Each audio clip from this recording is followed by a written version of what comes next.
Blessed day everyone! So in this video, we will learn how to crochet this cute top which uses a shell pattern in the middle and has a solid bar. Yes, you can wear it in swimming or just roaming around the beach. So let's start.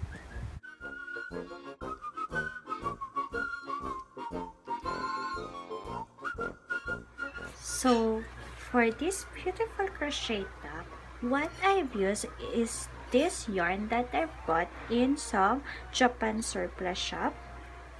This is the label, or this is the brand, and this is the label. I think it's a semi-cotton and acrylic. And since under recommendation, I think this one, I'll be using this 5 rated 5 crochet hook.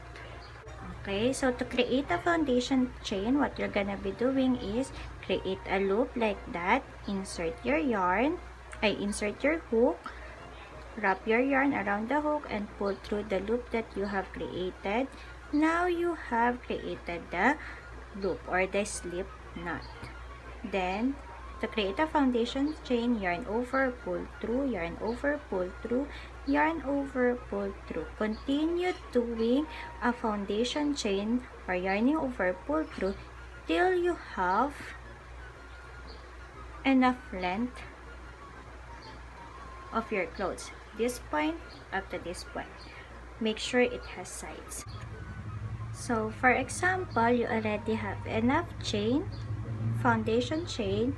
Mark this stitch or the last stitch that you have and create additional 3 chain. 1, 2, 3. Now this is the 4th chain from your hook. 1, 2, 3, 4, right?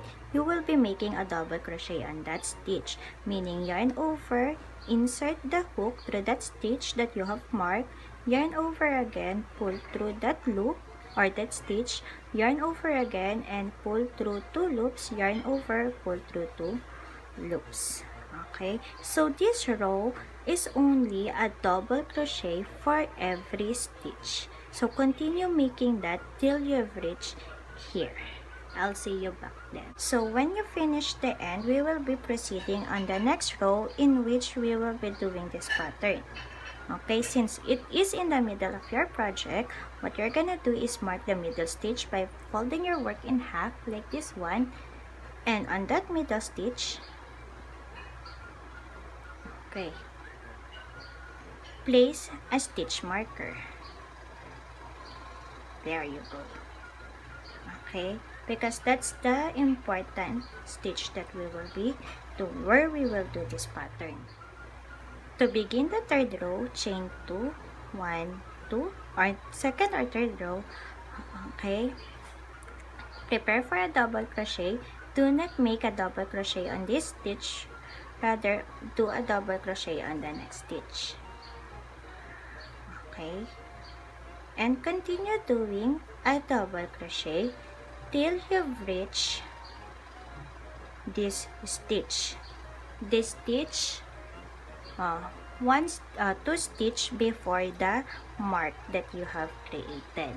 Okay, once you've reached that stitch, I'll meet you back there. Okay, so you've reached the stitch or that is 2 stitches before your marker. You will not do anything on this stitch. We will proceed on the stitch where you place your marker. In that part or in that stitch, we will be making 3 double crochet or what we call the shell pattern. So skip the stitch. On the stitch that you have marked, create 3 double crochet. This is 1, this is 2, and we have 3. There you go. Okay, after making 3, chain 1, and on that very same stitch, you will be making additional 3 double crochet. So this is the 2nd stitch and this is the 3rd stitch. Now you have already created the shell pattern. Okay, So on the other side, you will be skipping this stitch. The next stitch, do a double crochet on the second stitch, just like what you did here. You've skipped this stitch, right? And continue doing double crochet, one double crochet in each stitch till you've reached the end.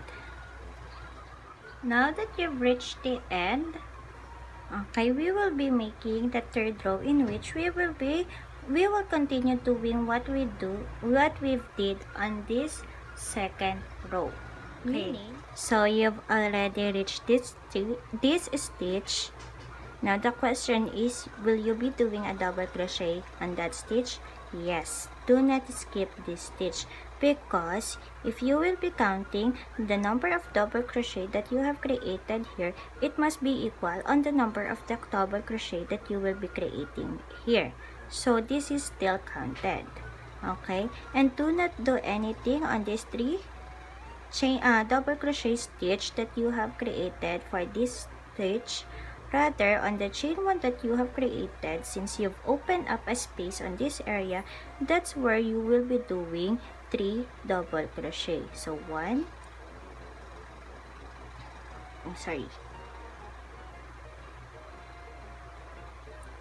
2, 3. Okay, then do the same pattern, chain 1 and 3 double crochet. 1, 2, 3. Now, the next question that we will be answering is, where should we put our double crochet next? In this part or in this part? We will be doing our double crochet in this part, because this is the start of the 3 double crochet that we have over here. Okay, so that's where you will be doing your double crochet, or you will start doing your double crochet in each and every stitch, again to ensure that it is in the middle and you will not be swaying like that. Okay, count the stitches that you have created here. It must be equal to the stitches that you will be creating on that one. So count. In this kind of pattern, counting is very, very important, especially if you are still a beginner. That's the reason why I have created this step over and over again, because I have to repeat it over and over again because I didn't count. Okay, so continue doing this pattern, the second and third pattern, meaning double crochet up until this one. Then on this middle stitch, chain 1 stitch, do the shell stitch, and continue doing a double crochet, back, and shell, then double crochet. Okay, till you've reached the height that you want. In my case, this is, for example, my waist line or my waist area going up to the top of the underarm area. So that's mostly where I mark my clothes, from my waist area going to my underarm area, because when you've reached that one, we will be doing the decreasing pattern or the slanting pattern. Okay?